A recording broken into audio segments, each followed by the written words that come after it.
Jared Polin, Fro Knows Photo.com. It's here. Wow, I am here with a baseball photo. This was what I shot this weekend. I shot some baseball, and I was focusing in on the pitcher because I wanted to get some cool photos to teach you guys a little bit about what to look for when photographing baseball and focusing in on the pitcher. So I actually recorded a full video on this the day after. I was actually wearing my uniform. That's when you saw Fro Vader throwing some pitches. But hey, look.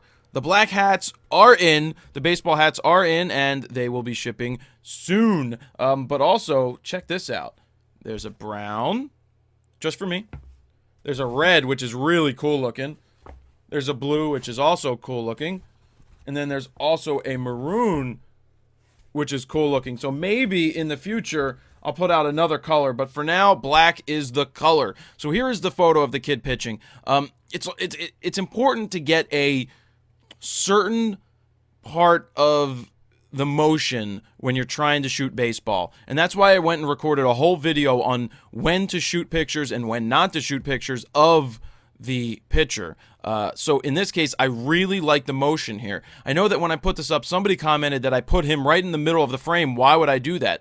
Well, in this case, that's really what you want to see. He is the focus of the frame. I still have a runner in here out of focus. I have a coach back here. I've got a player over here, and the player doesn't really distract me. It creates that three-dimensional look because I've got something closer, further, something even at a distance, and the guy right in the middle, which I like, is the pitcher. So how was this shot? Well, this was shot at 1/1600th of a second at f3.2, ISO 250, shot at 200 millimeters using the 70-200 Sigma 2.8 OS on the Nikon D7000, which makes this image a 300 millimeter equivalent image because of the magnification. So when it comes to editing, what I basically do here is I want to pump up my contrast here because it really makes the image thicken up. The colors start to pop just by moving up my contrast slider. Now, I do that quite often with a lot of my photos because I like the images to pop. And there's one other thing that I would do to this. I would add a little bit of yellow just to warm it up slightly. How much yellow? Right about there. Do I want to add magenta? Nah. I took a little bit out. It's not bad, but you can see this is sharp. I don't think this is the greatest motion in the world. That's probably bad on the elbow to have it up like this instead of whatever, but I like this shot. It's a really nice shot from a bad position behind the gate. You know, I wasn't shooting through the fence, but I was really in the outfield. I was behind third base. This is the third baseman. But being that I was using a D7000, that gave me the extra reach that I was looking for. I actually was shooting video of the pitcher so that I could cut it in later to show you where I actually froze the motion. Do you think that I motor drove through this image, or do you think that I just took one picture and got it? Well, you know what? Let's find out right here, because I actually had the video running on the D3S with the 70-200 VR2, and you can see the difference between 200 millimeters and in this one, 300 millimeters. You can see a major difference, but here it is.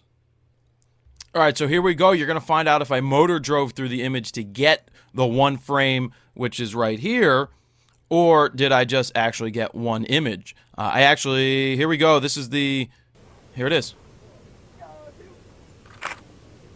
And right there, you could hear the click, and that is what you came up with, or that's what I came up with. So, you know, really like the image. One shot, because I anticipated where I wanted to shoot it. Sure, motor driving could make it easier, but it could also miss the shot that I wanted to get. But, you know, it has a place, but not always to motor through 9 frames or 5 frames like some of the cameras are going to do. I just froze it where I wanted it, anticipated it, clicked it, locked in my focus.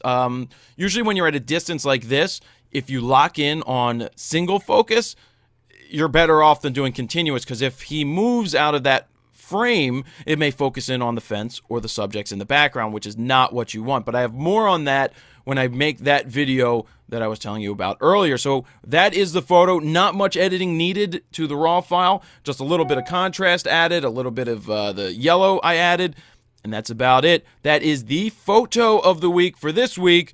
Pick up the hats if it's July 14th and 15th. These pretty much are the last few days of the pre-sale, so you might as well pick it up now on a discount. And that's about it. Jared Polin, Fro Knows photo.com. See ya.